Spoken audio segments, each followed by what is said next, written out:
ছোট ছিলাম, স্কুলে পড়তাম, তখন আমার বাবা ছিল। তখন কিন্তু আমার বাবা ছোটো, তো আমার বুঝটা ছিল না, কিন্তু একটু মনে আছে যে সে অনেক, আমরা তো 7 বোন, 3 ভাই। তখন আমার বড় বোন অনেক সিনিয়র আমাদের, তা আমরা ছোট যদিও, তো আমার বোনেরা আসতো বেড়াতে, তখন আমরা হইচই। আবার বড় বোনের ছেলেরা, আমরা কিন্তু প্রায় কাছাকাছি বয়সটা, মজা টজা করতাম ঈদে। তারপরে আমার আব্বা মারা যায়, মারা যাওয়ার পরে আমাদের গার্জিয়ান হিসেবে আমার বোনরাই। তখন আমার বোনরা আবার আমার চাষারা যে দুলাভাই থাকে, অ্যাডভোকেট রাষ্ট্রপতি মন্ডল, আমার দুলাভাই কিন্তু উনি এবার আমাকে নিয়ে আসে ঢাকায়।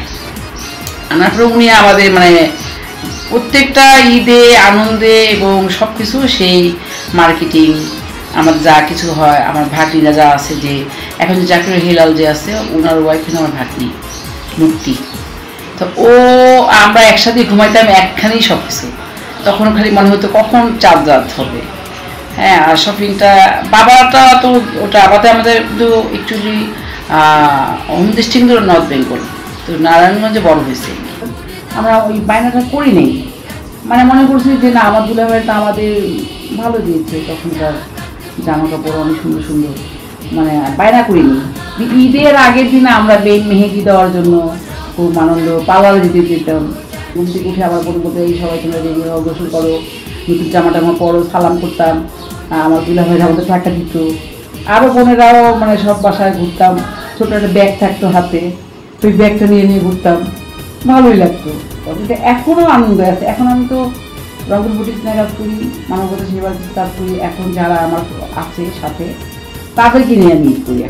এখন তো আমি এখন মুরব্বী হয়ে গেছি। আগে অতীতটা তো ছিল আমার দুলাভাইদের ইয়াতে, তারপর আস্তে আস্তে বিয়ে হয়ে গেলো, ছেলে বিয়ে হলো। আস্তে আস্তে আমার খুব স্বপ্ন যে আমি তো কিছু করবো।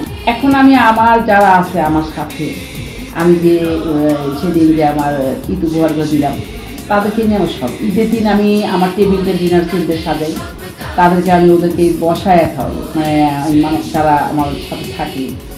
গরিব বলা ঠিক না, তারপর ওদেরকে নিয়ে কাজ করতে হয়, তাদেরকে নিয়ে আমি ডাক দিই বাসায়, ডাক দিয়ে বলি তোমরা সবাই তোমরা আমাদের সাথে খাবা। ওরা আসে আবার ঈদের দিন বসে, তখন আমি বলি যে আচ্ছা তোমরা খেয়ে যাও। তখন ওরা আবার টেবিলে বসায় খাওয়াই, ছবি টবি তুলি, ওদেরকে খুব আনন্দ দিই।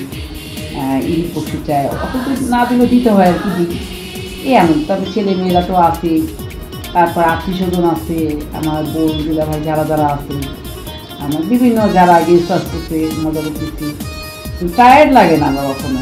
আমি খুব আনন্দ ওটা পছন্দ করি।